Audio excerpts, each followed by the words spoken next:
Okay, so I'm going to record it on the cloud. I'll just start recording now so that it's only 5 minutes. Is that okay? Yes, that's okay. Hi, Jagdish. Hi, good evening. Good evening. We are doing some logistics. Yeah, I was hearing that. I've now somehow lost. Okay.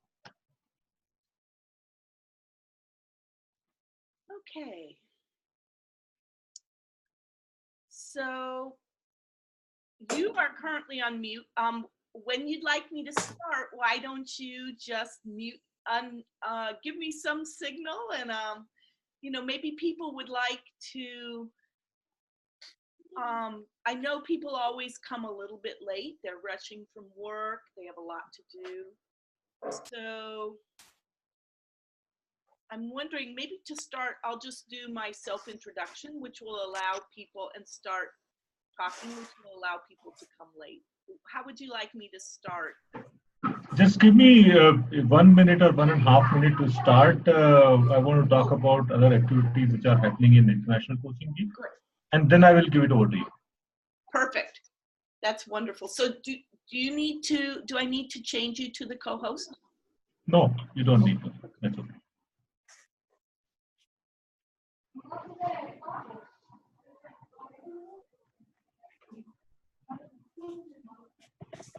Good evening. Hi, good evening, Yatin. How are you? Very well. Okay, so we are on top of the hour at 7, and we would like to start on 7.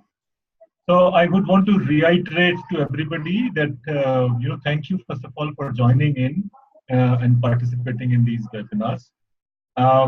As a lined up agenda, we tomorrow have another webinar on the competencies and elements of successful group coaching engagement. Then we have a live coaching experience at WeWorks on 2nd May. And then we have another live coaching experience of 3rd of May, and we have coaching summit on 4th of May. So if you have not registered yourself, please register for these events.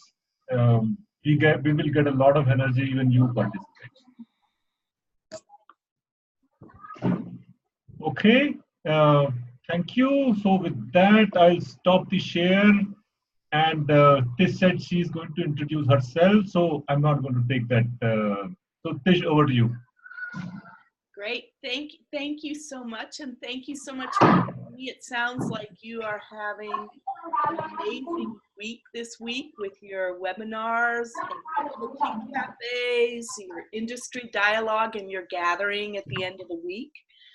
Welcome, my name is Tish Robinson. I am on the faculty at Hitotsubashi University in Tokyo, Japan. I'm currently on sabbatical at Stanford University, where I am doing research on team coaching and mediation. In addition to Hitotsubashi, I've also taught at UC Berkeley, NYU Stern School in New York City, and Harvard University in Boston, Massachusetts, having gotten my Ph.D. and my MBA from MIT. I'm very passionate about team coaching, empowerment, and conflict resolution in teams. A little bit about me personally. I'm married to a Japanese engineer. I've been living in Japan for the past 20 years. I have a 20-year-old son named Ken at the NYU Stern School in New York City. And at this late age in my life, I've started hip-hop dancing.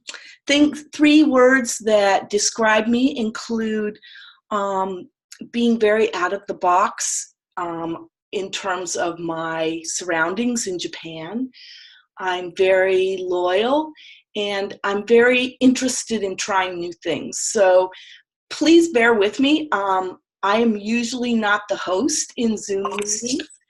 I have a wonderful assistant in Tokyo named Chiho, but she is not here at Stanford. So let me tell you a little bit. I'm going to share my screen, and let me tell you a little bit. Okay, let me tell you a little bit about what we're going to be talking about today. Here we go. Okay, hang on just a second.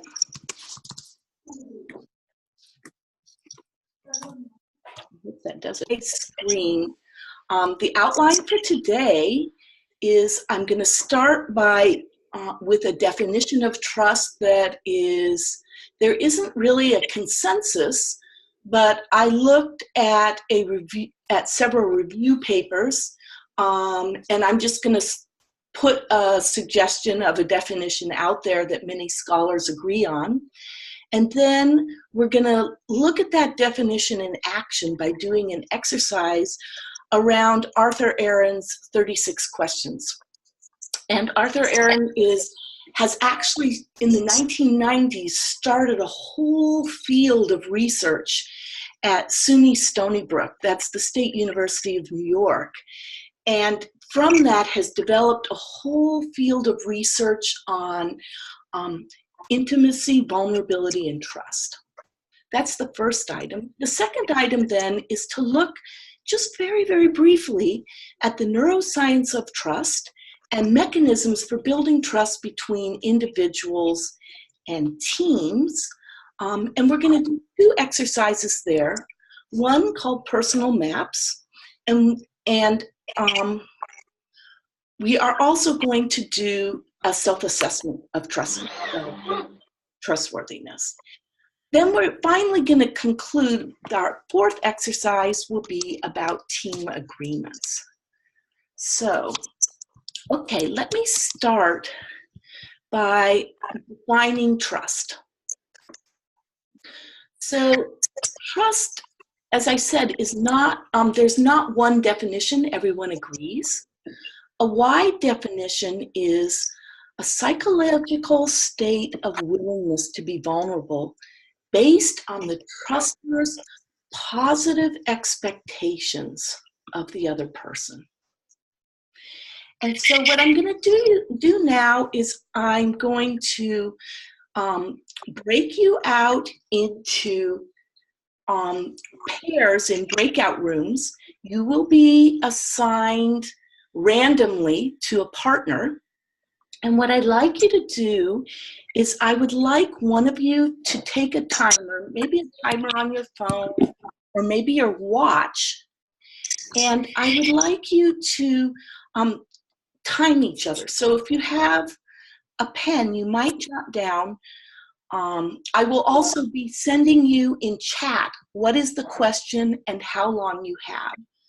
So before we start, let me just review what the questions are and how it's going to work. So Arthur Aaron has created in the laboratory something called the 36 questions, which takes about 3 or 4 hours, and they use these 36 questions in their psychological laboratories to help people learn to trust and get to know each other. And I'll debrief a little bit about the results of some of this research after we've done the exercise, but I'd like to start by having you experience the exercise. So as I said, we'll be in breakout rooms in pairs of 2 people. And the first question I would like each of you to ask each other and answer in 1 minute is, given the choice of anyone in the world, who would you want to dinner with and why? So please use your timer. Person A will have 1 minute to share who would they like it to have as a dinner guest and why. And then person number 2 in the pair will have 1 minute to share who in the world they would like to have as a dinner guest and why. That's question number 1. After both people have finished answering question number 1, I'd like you to go to question number 2. What is a perfect day for you? So each of Uh, you have 1 minute. so Tish, your voice doesn't seem to be very clear. Can you come a little closer to the mic? Yes, okay. So is it better now? Actually, Oh, absolutely. Far better. Thank you. so the second question then is, what would constitute a perfect day for you? What is a perfect day for you? And again, each of you will have 1 minute to answer this question. Please take turns. Then the third question is, take 4 minutes. So this is, the first two questions are 1 minute each. The third question is 4 minutes each. And this question asks each of you to take 4 minutes and tell your partner your life story in as much detail as you can in 4 minutes. So, you know, each of our lives is so rich, there's no way you can actually tell your whole story in 4 minutes, but please do the best that you can do. And I will be, if you forget what the questions are, look in your chat window, because I will be sending you the questions in the chat window. Okay? So before I start, does anybody have a question? There's a little way to raise your hand. Unmute yourself before we start and ask me if you have a question. Does anyone have a question before we start? Yes. How do we record this? And when I say record, how is my response recorded by my partner? So the only thing that will be recorded in this session is what I'm saying. In the breakout rooms, everything you say will be kept confidential and nothing will be shared. So you can feel free to speak very freely in the breakout rooms. That will not be recorded. The purpose of the exercise is for you to experience the exercise as a participant. So when you as a coach do the exercise with your coachee, you'll have a sense of what they might be experiencing. No, that's not what I meant. What I was trying to say is that, see, if there is a questionnaire, you normally put a tick mark or you write something in that questionnaire, and therefore that is then later on analyzed. Oh, we're not. So thank you for that question, Manoj. Okay, so in Arthur Aaron's psychological laboratory, he does have a mechanism for recording the answer and analyzing it. But the purpose of my giving you these 3 questions, it's only 3 questions out of the full 36, because the full 36 questions takes 4 hours. So my purpose in giving you these questions is just for you to get a taste of what it's like to be the participant. And we are not recording the answers for any kind of analysis. I'm not conducting research on you. Is that what you're asking? No, what I was trying to get at is, if we are going to use this in our group coaching sessions, what do we do with the responses that come in? Are we even a witness to the responses, or are we as a coach, do we pair them up and put them in smaller groups and they just have a discussion and come back into the larger group? Oh, okay. Thank you. Now your question is becoming more clear to me. So as I'll talk about in the debrief of this exercise, this exercise contributes to trust by allowing the members of a group or a team get to know each other better. And just like when you go for tea with a new person you've never met and you have a chat, or maybe even a new client, you may not be writing down their answers, but often things will leave a memory for you if somebody tells a vivid story. So the goal in this exercise is not to record the information. The goal is for people to just get to know each other better. in a very informal, non-recorded way. And the theory behind that is the more we know each other, and we'll talk about this more in exercise too, the more multidimensional we are to each other, the more we are likely to trust people. And this often takes place in very informal exchanges where nothing is recorded. You just remember people.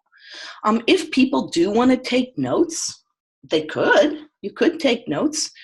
I'm not prescribing how you record the information. It's more just the act of sharing. And what these exercises do is they give people permission to share things about themselves that might not come up as they work together in the office. So when you're working in an office, you might not tell people about major events in your life, you know, or you might not tell people about what your perfect day is. But telling people about what your perfect day is or major events in your life gives insight into what kind of person you are, what your interests are, your hobbies. You know, if you came from a small town, that might explain why, you know, you, whatever, like to go on a certain mode of transportation, or maybe have a different sense of being on time, or whatever, right? So your background gives insight into why you behave the way you do at work. Is that starting to answer your question a little more, Manoj? Yes, thank you. Okay, so in this exercise, please don't worry so much about the recording, but the purpose is to just get a taste of what it's like for your coachee to experience the exercise. So I want to say thank you, Manoj. This was such a great question. I mean, I never got that question before, so I just want to thank you and appreciate you for that. So any other questions about the exercise before we start? Okay, so let me go back just a moment to the share screen. And let's look, maybe, hang on, let me, okay, where is the,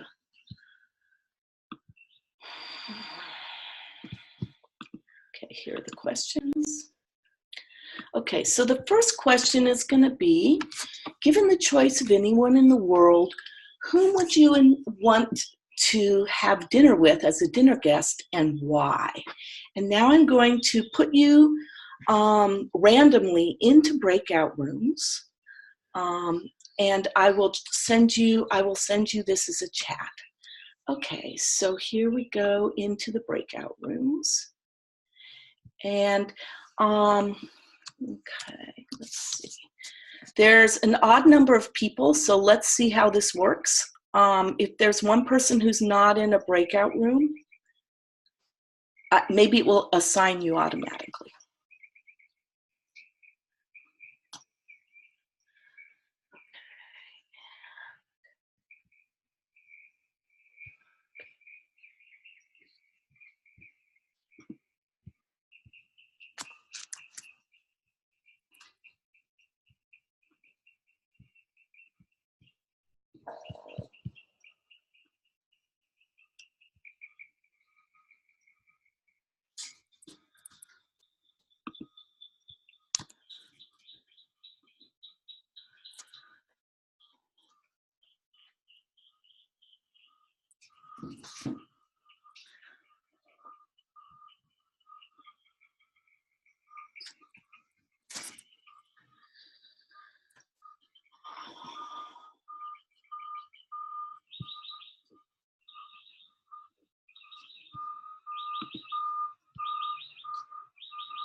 Hello, Tish.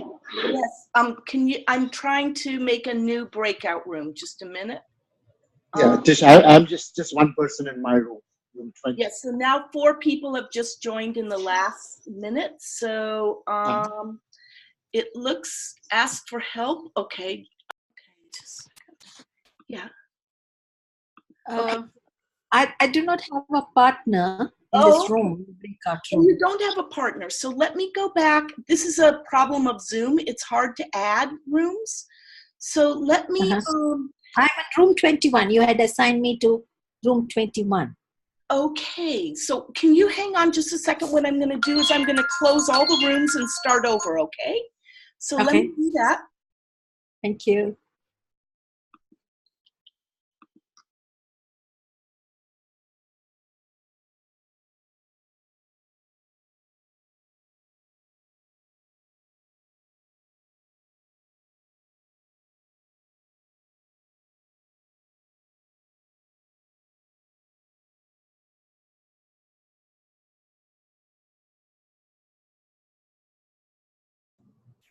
Tish, I think you're on mute. We can't hear you. Oh, thank you. Thank you.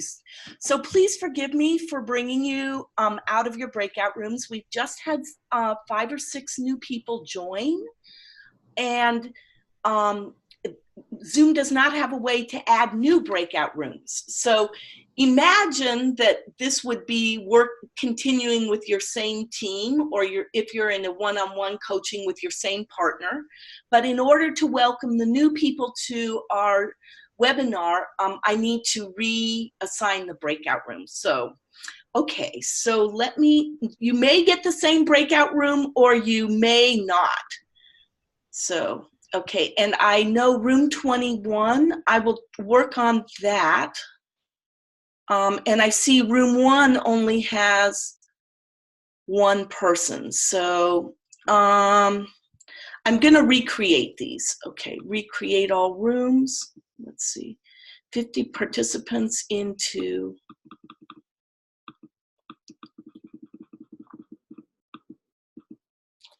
Okay. Okay, is everybody in a room?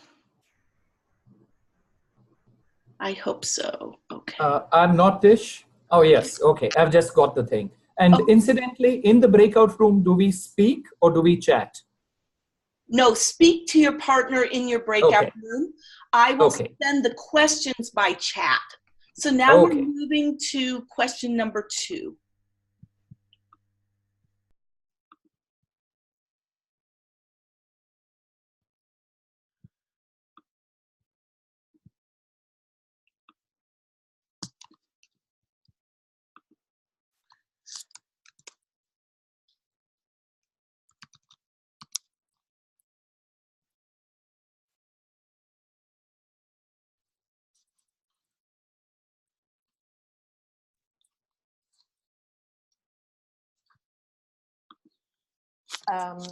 Hi, this is Rekha here. I was only the one person in the breakout room, so I had to join back to the main session.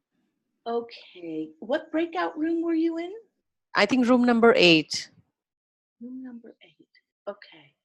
Okay. Just a second. Room number 8. you're supposed to be with Johnsy, George. Can you go in your room and look for the button, click join? Just a moment. Because I had clicked on join breakout room and I waited for a couple of seconds, but nobody was there. I was the only one. Well, I think, let me send a message. Sure. Because Johnsy did not click join. Oh, okay.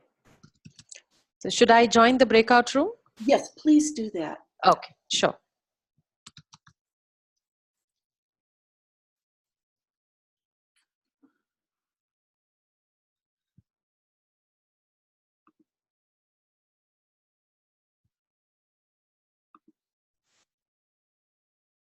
Hi. Hello. Hi, Tish.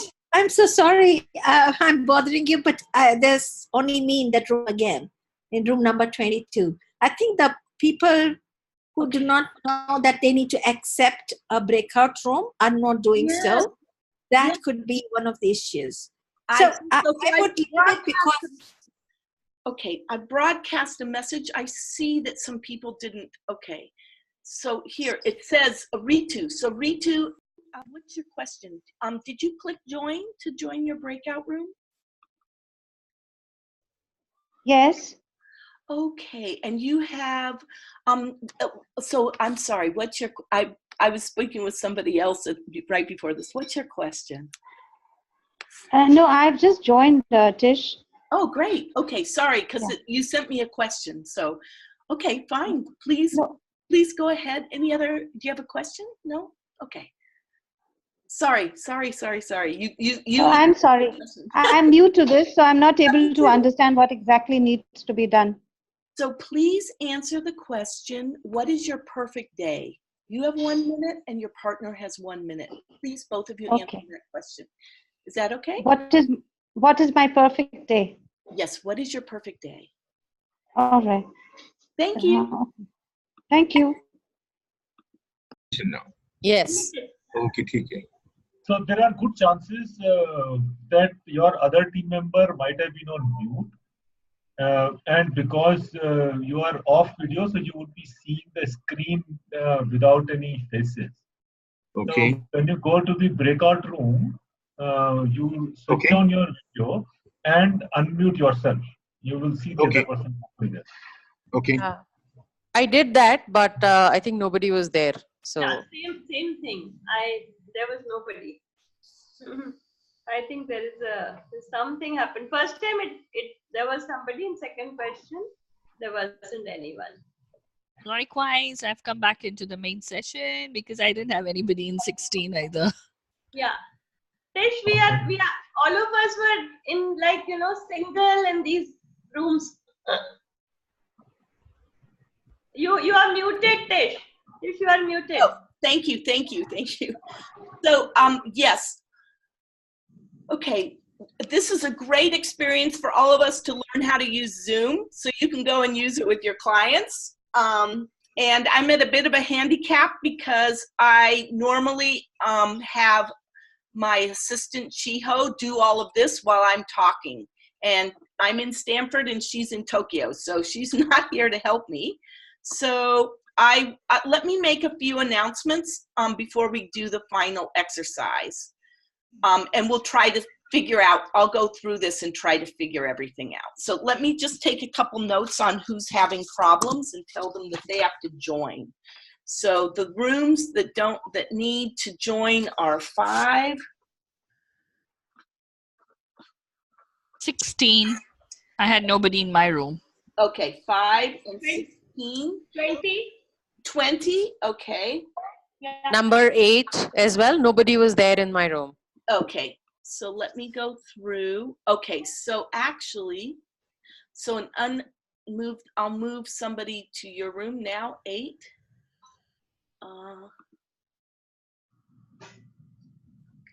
Move somebody to that room.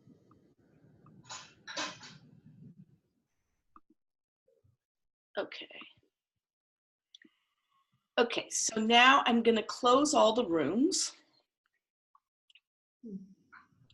I think it's been about 2 minutes, right? I think so. I think so. Okay.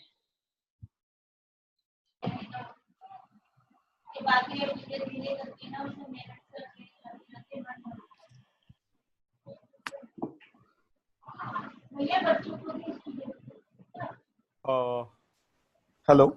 Hello. Hi, Tish. Tish, I am actually signed in two places through my laptop as well as my the device. I think I will actually log out from one of the places so that Oh, that would help. the information Yes, is thank even. you. So then there aren't two of you. Oh, yes. I'm Yeah. sorry.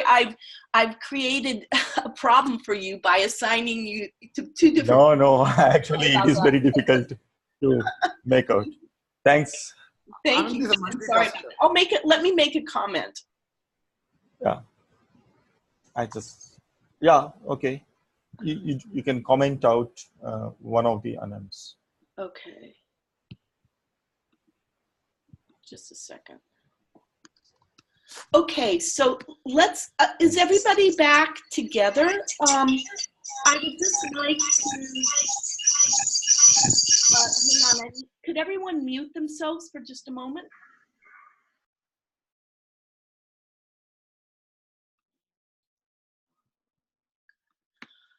Let me just make one comment. This is Tish Robinson again, and I'm just, I just would like to ask, when you are put in a breakout room, could you please click on the join button? So when you're separated out into breakout rooms, there should be a button for you to join. So it's a little button that says join, J-O-I-N. Please click on that button.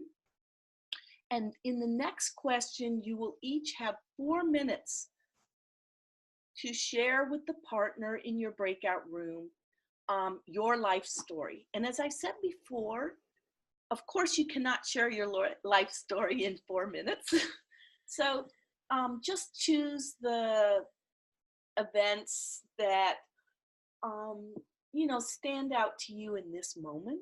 And again, the purpose of this exercise is just for you to get to know somebody. And this exercise will give you permission to share things with people that you might not normally share at work. So my big request is when I put you in breakout rooms, please click the join button. That's number 1. And then the second is please discuss with each other. And I will send you, and also please check the chat box, because I'll be sending you the question, and I'll also be sending a message of when to switch partners, so that each partner in the breakout room has 4 minutes to share with each other. And the other thing I'll just say is, please bear with me. It's actually a bit challenging to manage 25 breakout rooms and then also run the slides and the questions and answer everybody's questions. So, and this is my first time to ever be the person who's the logistics. So I see somebody sending me a chat, and that is, if you have a question, please feel free to send me a chat as well. So now I'm gonna, normally when we do this exercise, you would be doing it in a team, and the participants would stay the same. But because we have new people joining the call and Zoom cannot add breakout rooms, I need to recreate breakout rooms for question number 3. So thank you for bearing with me. I'm now going to recreate all of the rooms. So, and there will be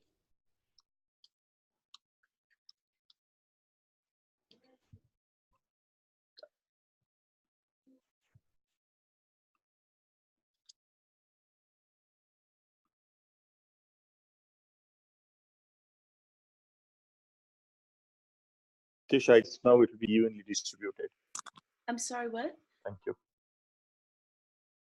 Yeah, I guess now it will be evenly distributed, I think.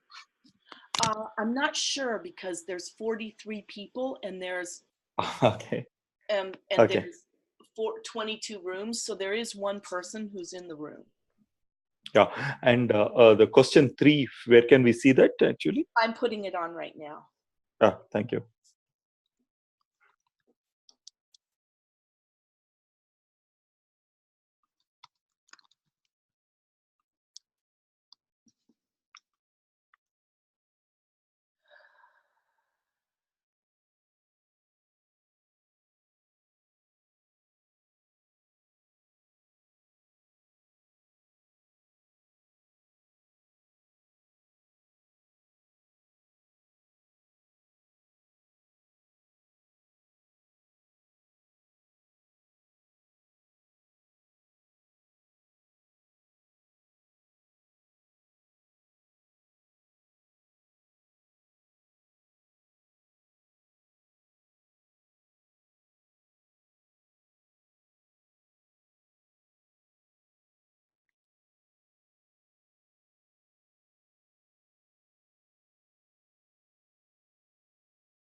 Hey, this is Suresh here.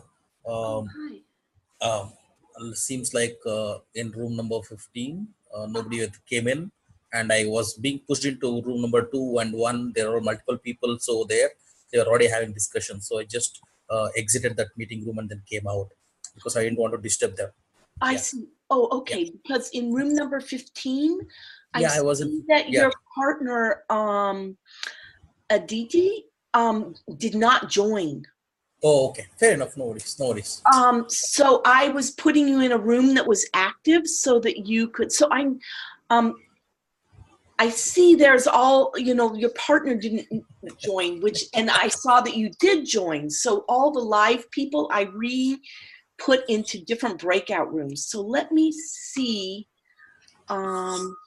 Great question. I'm not sure. That's why, so I'm learning as we go along too, because I've never been No a worries. logistics person. I've only been the talking person. So thank you, Tish. You know what, the exercise is very interesting because I've done something similar in the past as well. I really appreciate that, and it's really fun. You know what, that's how you really build that kind of a trust and intimacy with somebody whom you don't really know. How could you really be open up yourself? Actually, excellent. I like that. Thank you so much. Right. So you as the coach are giving permission to your team members to talk about things because you're asking them, but you're also empowering them by letting them say whatever they'd like to, right? So they don't need to be very intimate if they don't want to be. So. Thank you so much. Okay. Sorry about the rooms. Let me see. No worries. Yeah.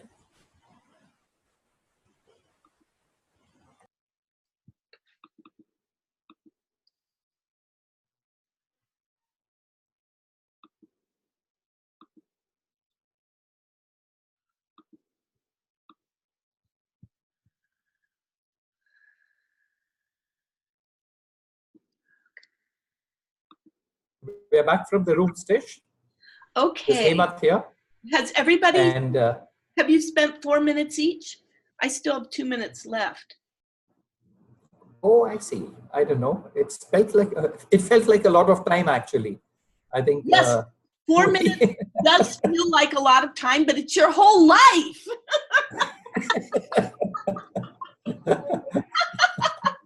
So why don't we split the difference? I'll cut it a little bit short, but give people a little bit of time. Is that okay?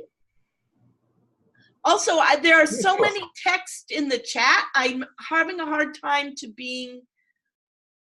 keep track of all the, I mean, I understand now why our university has a full-time Zoom logistics person because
Tish, I think we should be done by now. yeah, the breakout room says all breakout rooms will close in 29 seconds. Oh, I see. Okay. Then perhaps they're still I on. didn't realize that's a feature that I don't have on my own Zoom in Japan. So you guys are very advanced. Okay. Okay. I was removed from, I got out. I don't know how I got out of my room. So I brought everybody back. I apologize if you were in the middle of a conversation. Please forgive me because I'm new at this. It was nice, Tish. It was very nice. Oh, thank you. Thank you for coaching me and for being so forgiving. I really appreciate it. So welcome back, everyone. I first want to just start by expressing my appreciation.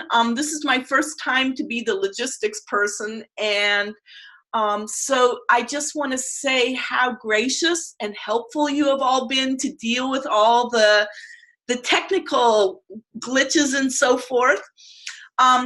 We'll be going, the next exercise will be a little bit easier because the breakout rooms will be a little bit larger. And therefore, if somebody isn't there or doesn't join, it won't be quite such a problem. Let me just reiterate, thank you very much. And let me move on to the second part then of the second exercise. Or first, let me debrief this one. So, okay. So to debrief this, Arthur Aaron, in his research at the State University of New York, Stony Brook, found that trust can be developed through sustained, escalating, reciprocal personal disclosure. And so you only did 3 questions. If you actually were to really want to do a full session, with 2 people, it could take 3 hours, and with a whole team of 4 people, it could maybe take a day. What Arthur Aaron found was that the back and forth self-disclosure that increases gradually, but not too fast, starting with a very gentle question and moving to more and more intimate or vulnerable questions. This is linked to coming to like and trust the other person. And they found that mutual vulnerability fosters closeness. Harry Reese, a colleague of Arthur Aaron's, found that listening is equally important to disclosing. So how the participants are listening to each other is just as important as their sharing. Okay, so hang on. So both disclosure and listening are important. And these questions have been used outside the laboratory in pairing cross-ethnic pairs in graduating classes in universities across the United States. This has been used in companies across North America and Europe to help new employees get to know each other. And in 10 cities in the United States, I'm sure you've been reading about this in the news over the past several years, they have used this between police and citizens to ease the tensions. And one of the interesting things that has been found in research is, in addition to building trust, these 36 questions have become a proven technique to build relationship and community among strangers, and even to help overcome prejudice.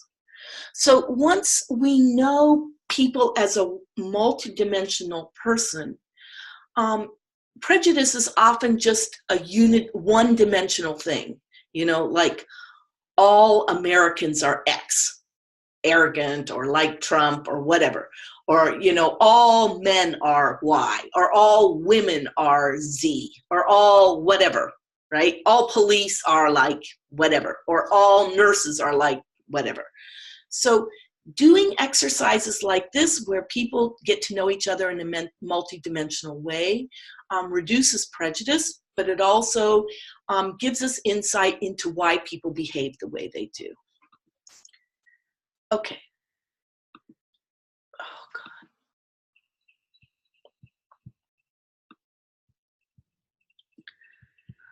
Okay. So stop share. Okay, so now what I would like to do is go to the next exercise, which is going to be a group exercise. And this is called personal maps. What I'd like to start by doing is asking everyone to get out a piece of paper. And if you have a dark pen, especially a thick marker, that would be the best. because you will be showing your paper on a screen like this, okay? So everyone please get out a piece of paper and a thick pen, and I'll give the directions of what to do.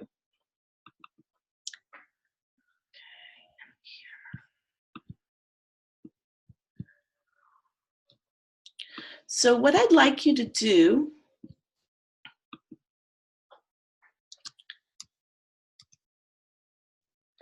first, let me start by just talking a little bit about the neuroscience of trust. Before we do, while you're getting out your paper, get out a paper and a thick marker. And while you're doing that, I just want to share a little background in the neuroscience of trust. So the brain is a pattern recognition machine that is constantly trying to predict the near future. The brain craves the ability to predict. Without prediction, the brain must use dramatically more resources involving the energy-intensive prefrontal cortex in order to process moment-to-moment experience. So, even a small amount of uncertainty or unexpected variation in other people's behavior generates a discrepancy or error response in the orbital frontal cortex of your brain. If somebody is not telling you the whole truth, or if they are acting incongruously, or in an unexpected way, the resulting uncertainty can activate the orbital frontal cortex. This is like having a flashing printer icon on your desktop when the paper is jammed. The flashing cannot be ignored until it is resolved, and therefore it is very difficult to focus on other things. So if somebody is acting in an unexpected way, it makes it very difficult for you to focus on the task at hand. Larger uncertainties, like not knowing your boss's expectations or your teammates, why they're behaving the way they are, can be highly debilitating at work. So, in order to build trust, you want to reduce uncertainty and increase certainty, because the act of creating predictability is rewarding. So here are examples of certainty and predictability that we love. We love music that has a simple repeating pattern because we can predict the ability of the flow of information. When people meet our expectations, this generates an increase of dopamine in the brain. And meeting, for example, a well-known friend feels good because the mental maps of the person can easily be recalled. So, in contrast, whenever there is any kind of change or unexpected behavior, this generates uncertainty. So a big part of managers, consultants, and coaches is to help the team get to know each other and understand each other so they are better able to predict each other's behavior and responses to different events at work. The more we're able to predict each other's behavior or understand each other's behavior, the easier it is for us to actually focus on the work. Some examples of how we can increase certainty for our teams and predictability include making implicit norms of behavior more explicit, such as agreeing verbally how to make decisions or act together in meetings. Second example of how to make things more certain or predictable is to state clear objectives at the start of any discussion, like providing an agenda for your meetings. And a third one is the exercise that we're going to do, which is introducing ourselves in terms of multiple dimensions. And this kind of relates to Arthur Aaron's work of understanding people in a multidimensional way. So what I'd like you to do, hang on just a second, is I would like you to take your paper, and at the center of your paper, I'd like you to put your name. And then I want you to draw a line out and put your hobby, your family, friends, values, goals. Please add your work, anything that's important to you. For me, because I'm an American working in Japan, I've added my culture. So you can see at the top of my little personal map, I have the word culture. So my culture growing up was American. And in the ways that I'm like my culture is I'm very individualist. I have very strong opinions. The ways I'm unlike my culture is that I'm shy in new situations. I'm not very extroverted like many Americans. So what I'd like you to do now is I'd like you to take 3 minutes, draw your name in the center, and then put lines out and add your own work goals, hobbies, family, friends, values, and goals. So you'll recognize this is the mental model mapping, right? Mental mapping. So take 3 minutes, and I will come back to you and let you know how the time is going. So please start.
Okay, so please start to wrap up your map, your personal map of yourself. And while you're doing that, I'm going to explain the next exercise. So I'm going to be putting you into breakout rooms with 5 people, 4 or 5 people. And I would ask that one person be the timer. We're going to go around the breakout room, and each person will have 1 minute for other people to ask them questions. Okay, so what I'm asking you to do is, instead of presenting your own map, I'd like you to hold up your map in front of your camera and let the other people in your breakout room ask you questions about it. Now, if the map is difficult to see on Zoom, a great question to ask would be, tell me about your work, your values, your friends, your family, your culture, you know, just a general question if you cannot see someone's map. So what I'd like to emphasize here is the goal is to use your coaching skills of asking, right? Asking the person instead of the person presenting. Okay, so is that clear? So for example, person number one would start, you might want to start in alphabetical order by the person's first name. Other people then will ask that person. Person number one will hold up their map against the camera, and the other people have 1 minute to ask questions. Then person number two will hold up their map to the personal map to the camera. Everyone will ask questions. So I suggest that you go in alphabetical order by first name. Okay, so I am going to start and put you now into breakout rooms. Okay. And you will each have 1 minute, okay? So here you go into breakout rooms. Please click join to join your breakout room. Okay, and go.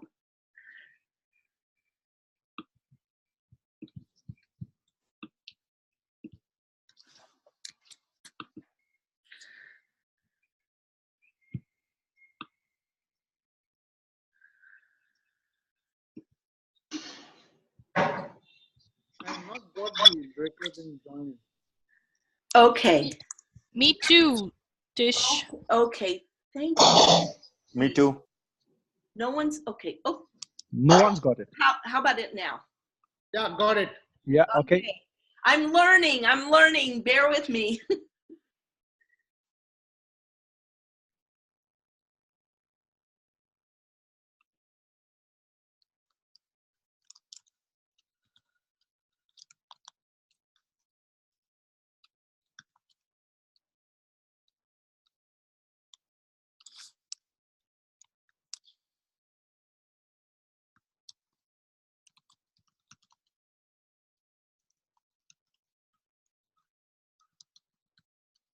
Tish, Yeah. can you hear me?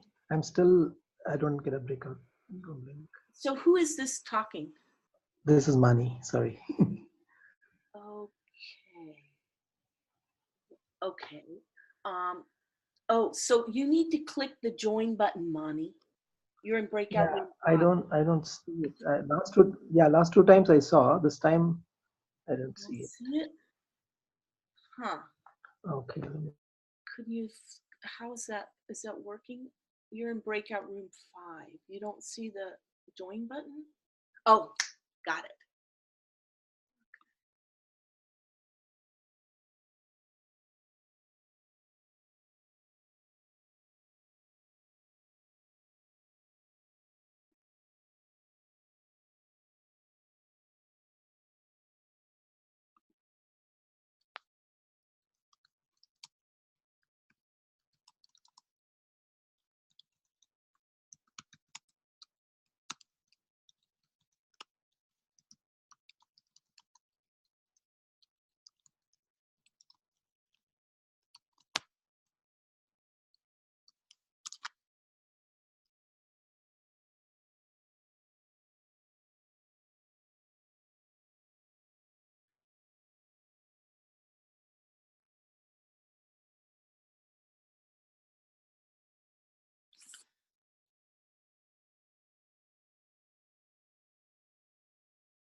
Okay, so welcome back.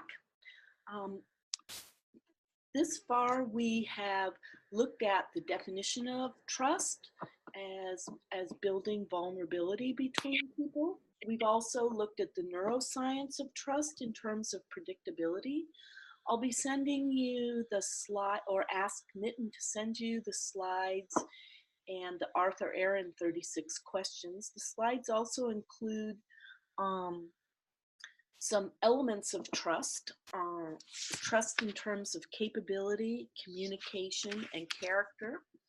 And now I'd like to introduce the third exercise in the final minutes, which many of you may already know in general terms, but I'll introduce a slight twist, and this is about team agreements.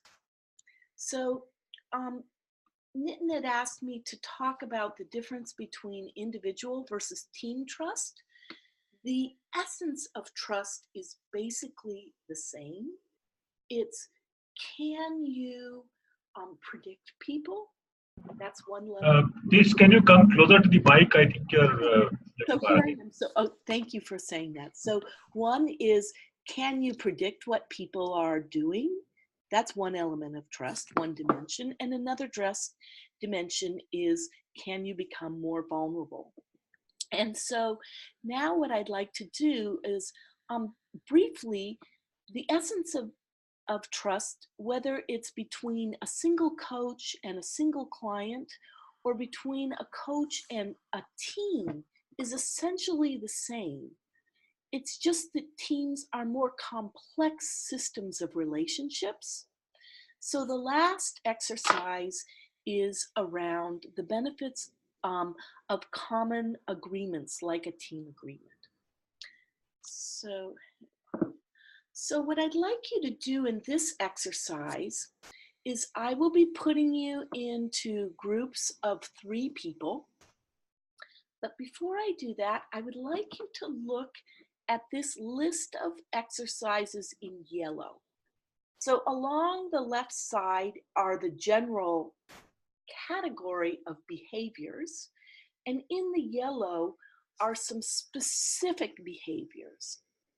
So, for example, listening without judgment, letting people speak and finish without interruption, listening patiently and openly to people's views.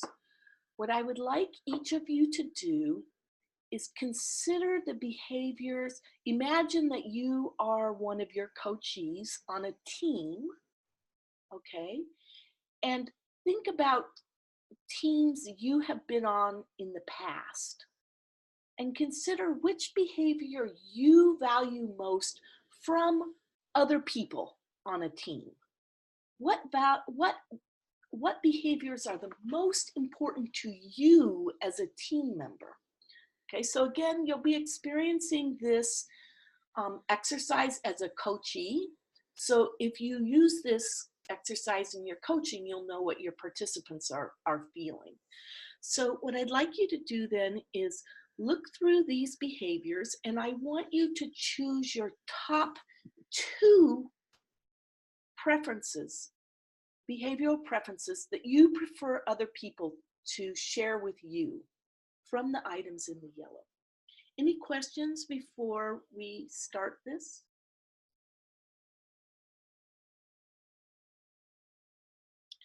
Okay, so while you're looking at the behaviors and thinking about it,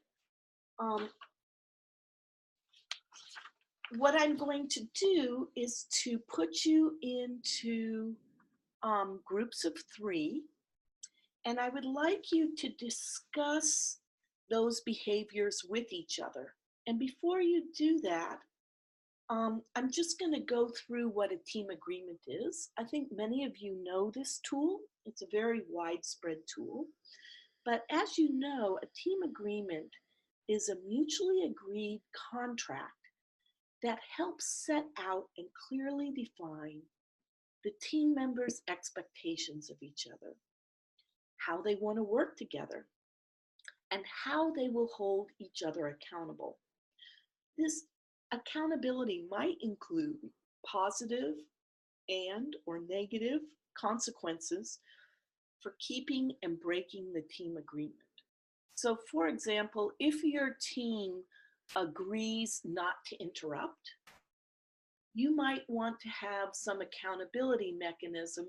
Every time someone interrupts, you know, they put a rupee in a cup that you use to go out to coffee with each other, or, you know, whatever it is, you know, some activity you might enjoy or whatever. And when people do something positive, you might give them some kind of positive validation about that, or acknowledgement, like, wow, I notice you don't interrupt anymore. You're letting everyone speak. So again, the team agreement is a mutually agreed agreement or contract that defines expectations, how people want to work together, and how you'll hold each other accountable. So I hope by now you have each chosen your top 2 preferences that you prefer from other people. And I will put you in breakout rooms in our last minute, and you will have a chance to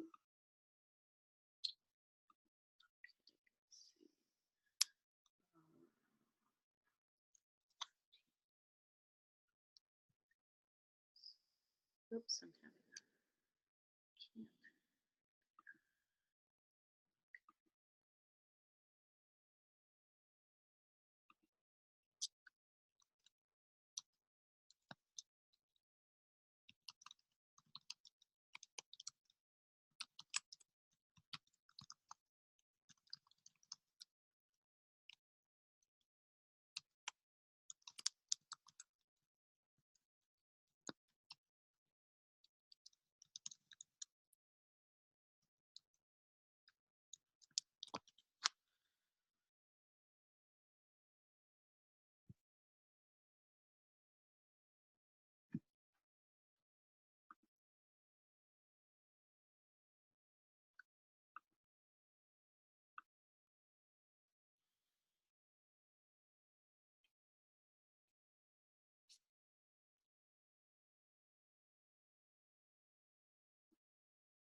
Okay, so welcome back. So debriefing that,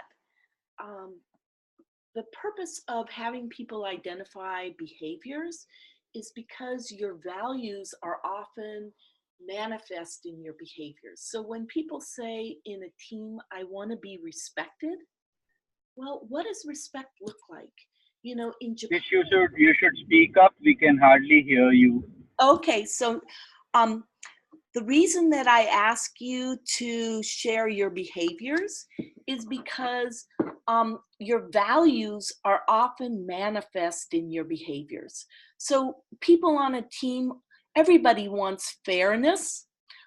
In Japan, fairness might look like giving everyone in the team exactly the same thing. Whereas in the United States, fairness might look like giving each person a different thing or an equal opportunity to start, but having a different outcome. So this is the reason why it's very helpful to identify behaviors, and then in your team agreement for the team to discuss what behaviors each team member personally needs to make the team positive and productive. And the team's collective answers to this question form the basis of the team agreement. So due to time, I'm sorry, I actually had more to say about this and other things, but let me just wrap up and say in sum then, if we think back through the exercises we've done today, to build trust, you need to reduce uncertainty and promote certainty. One way to do this is to use the personal maps to get to know each other and understand where people are coming from and why they do the behaviors they do. When you understand why people behave the way they do, they come from a small town, they come from a big city, they come from high tech, or they come from, whatever, it makes it easier to feel, you feel less uncertainty. Again, to increase certainty, it's very helpful to create team norms through these team agreements, which you just did. And finally, to increase team members' willingness to be vulnerable so that they can more easily say, I'm sorry, I can't meet this deadline. I don't know how to do my part of the project. I have a conflict with you. Supporting people's gradual mutual disclosure and listening through Arthur Aaron's 36 questions can be very helpful. I realize we're at the end of the time, but I'm going to stay on if you have any questions you'd like to ask me. Of course, I realize you have other commitments, so please feel free to leave if you need to. And I'll ask Nitin to send you a PDF of the slides and Arthur Aaron's 36 questions. So thank you very much for bearing with me through all the technical challenges of people online. I've really enjoyed this opportunity. Thank you very much. Thank you, Tish. We have about 8-9 minutes remaining. So if there are any questions that people have, they can ask the questions, or we will wrap up the session. I wanted to ask Tish a question, if that's okay. Yeah, sure. Okay. Tish, I just wanted to know, what are some of the challenges that you faced while trying to get people to apply at least these 3 tools in groups? What are some of the challenges I faced? But typically resistance from people, or not opening up, etc. So I think the biggest challenge is that often in teams, people are working very long hours. They're working very hard. They don't want to take time out to do something that they consider a soft exercise. One of the main things that I work with is conflict. And I call this going slow to go fast. If you really trust someone, it's much easier to call them or text, email, or whatever, and say, I'm sorry, I don't know how to do this part of my project, or I can't make this deadline for our team. And if you know the other person, you often attribute a positive intention. Oh, they really don't know how to do it, or they can't meet the deadline. And they are trying. They're not trying to shirk their duty. So often with MBAs and with the teams that I coach, I'm brought in when there's a problem. They don't bring me in when things are going well. They bring me in when things have all fallen apart.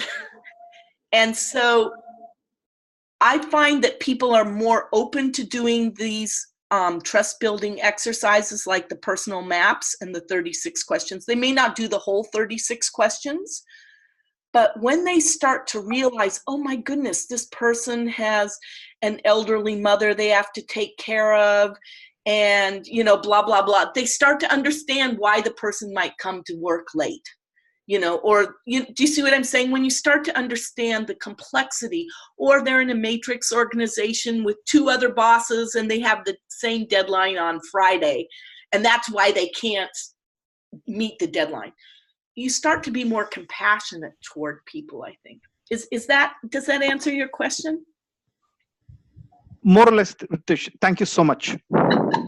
Thank you so much, Manoj. Any other questions? Oh, so can I ask Nathan, or are you? Yeah, go ahead, Ajit. Okay, a quick one. See, sometimes life, the diversity brings fun and uncertainty brings its own charm. In relationships, especially husband and wife, too much of certainty sometimes can become boring. Like, I love a little bit of surprise. So, how about that? I don't know whether, I'm just wanting to understand from you. Oh, what a delightful question.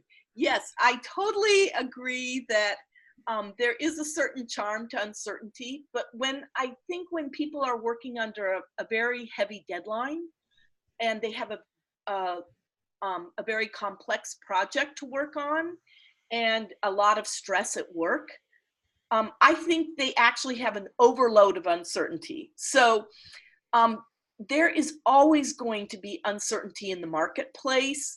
There's always going to be uncertainty on a complex project, right? And there's always going to be uncertainty in a team, right? It's such a complex system of relationships and personalities.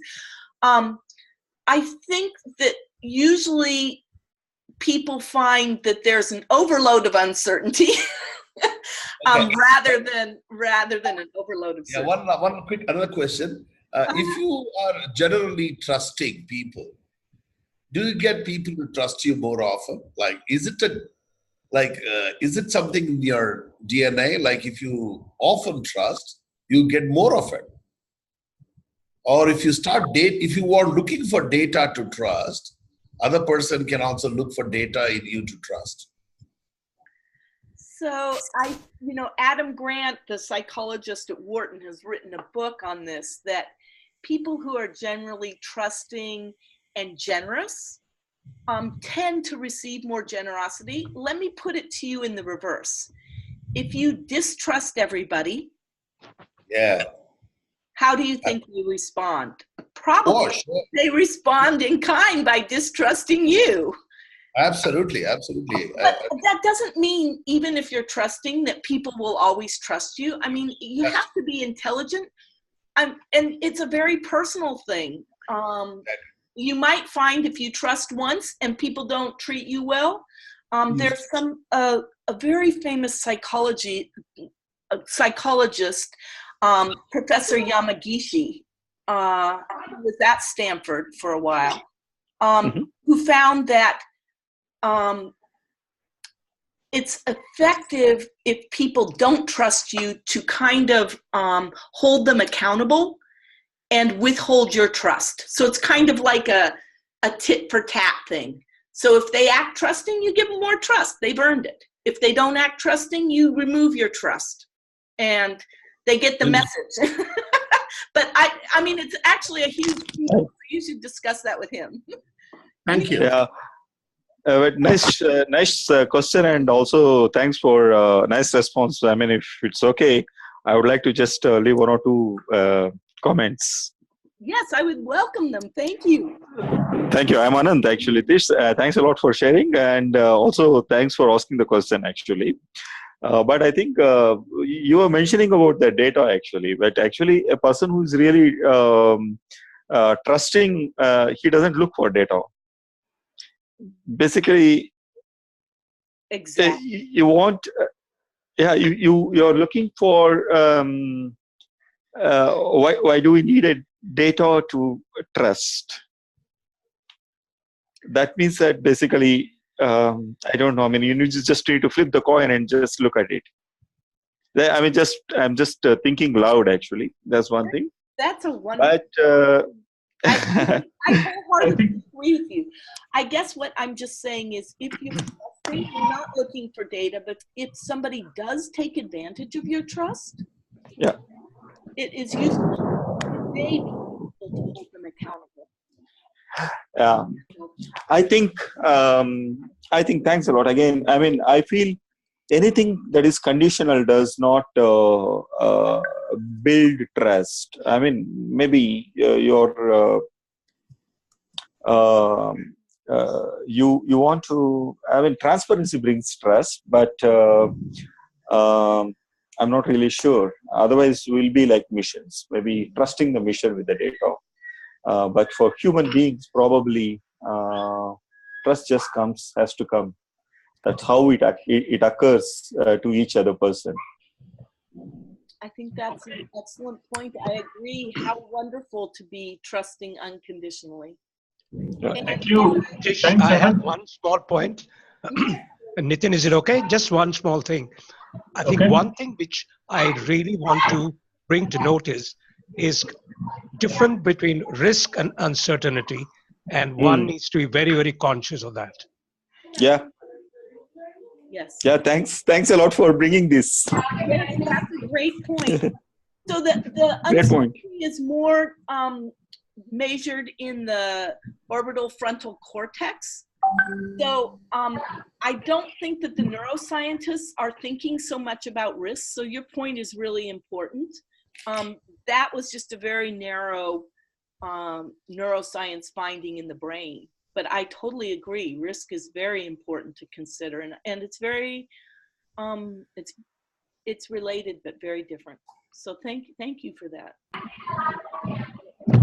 Thank you, Tish. Anand, I think I will just respond to your question. Think about the difference between trust and faith. Trust and what? Trust and faith.